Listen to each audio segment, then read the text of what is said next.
Hello दोस्तों, नमस्ते, प्रणाम। आइए आप लोग के बीच में बहुत सुंदर प्यारा एक छठी गीत गाने जा रही हूँ और अब के टाइम की है। चारिया चाका के मोटरवा बैठे ससुरा जी।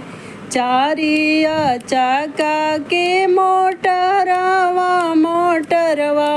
बैठे ससुरा जी।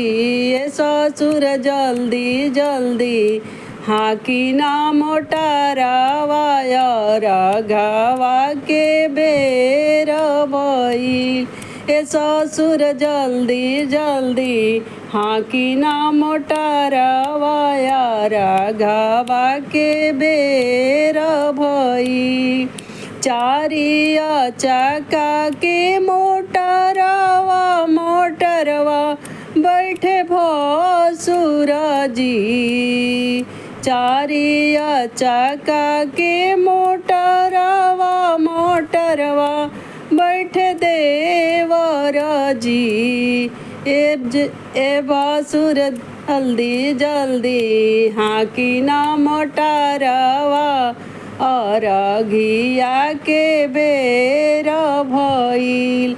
ए भसुर जल्दी जल्दी पैनी ना पियरिया रघवा के बेर भइल। ए देवर जल्दी जल्दी ले चला दौरावा रघवा के बेर भइल।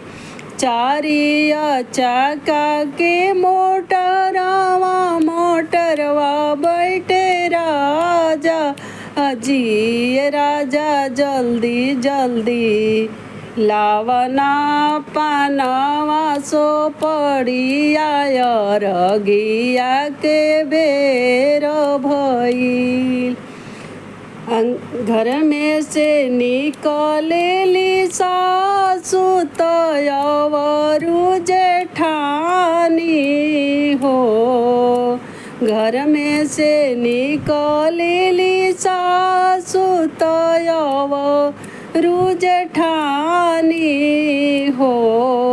ए ननद जल्दी जल्दी पकड़ना होरी लावा रघिया के बेर भइल। ए ननद जल्दी से पकड़ ललनवा रघिया के बेर भइल।